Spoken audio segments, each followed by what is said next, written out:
කැමති නම් විතරක් කියන්න. දුවේද්ද පුතේද්ද? විවාහ වෙලා අවුරුදු 8කට පස්සේ අපිට ලැබෙන පුතා. මහා වාසනාවන්තයෙක් මේ බිහි වෙන්නේ. මොනවද නංගි වාට හිතෙන්නේ? මට ඒක වචන වලින් කියන්න බැහැ රංගනයි. මොකද මේ ගොඩක් කාලයක් බලන් ඉඳලා අපි දෙන්නට ලැබුණ වටිනාම සම්පත අතට ගන්න බලන් ඉන්න වෙලාවේ අපි දෙන්නට ලැබෙන ලස්සනම තෑග්ග මේක. ඒක වචන වලින් කියන්න බැහැ මට.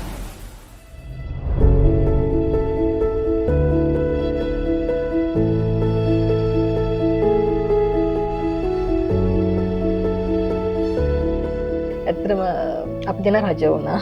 ඒ නිසා මම පුතාට තිබ්බ නම කිරුළු අබිසෙස් සකලසූරිය මගේ සර්නෙම් එකත් එක්ක. එයා අපිට රාජකුමාරයෙක් විවාහ වෙලා අවුරුදු 8ක් කියවහම ඒ අවුරුදු 8 කියලා කියන්නේ අපි දෙන්නගේ අඳුරු අතීතයක්. ඒ අතීතය සම්පූර්ණයෙන්ම මැකිලා එළිය වැටුනේ පුතා කුසට ආවට පස්සේ. වාහනේ ගෙදරට ගෙනත් බාර දෙනලා මම හොස්පිටල් එකේ හිටියේ. මට හරිම නොවිසෙල්ලක් තිබුණා මටත් දරුවටත් වාහනේට ගොඩ වෙන්න.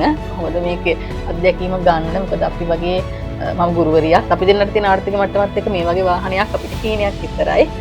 මට වාහනේ දකින්නකම් ඉවසිල්ලක් තිබුණේ නැහැ ඇත්තටම. හොස්පිටල් එකෙන් ඩිස්චාර්ජ් වෙලා බබා වරගෙන ගෙදරට එනකොට වාහනේට නගිද්දි දැනුණ සතුට මට කියලා නම කරන්න බෑ. මේ සතුට අපිට මුක්ති විඳින්න ලැබුණේ ඩයලොග් ආයතනය නිසා. කෙනෙක්වත් මතක් කරන්න ඕනි.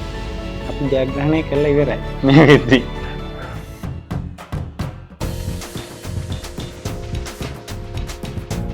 ඊළඟ ජයග්‍රාහකයා ඔබද අදම ඩිජිටල් ඊලෝඩ් වලට මාරු වෙන්න.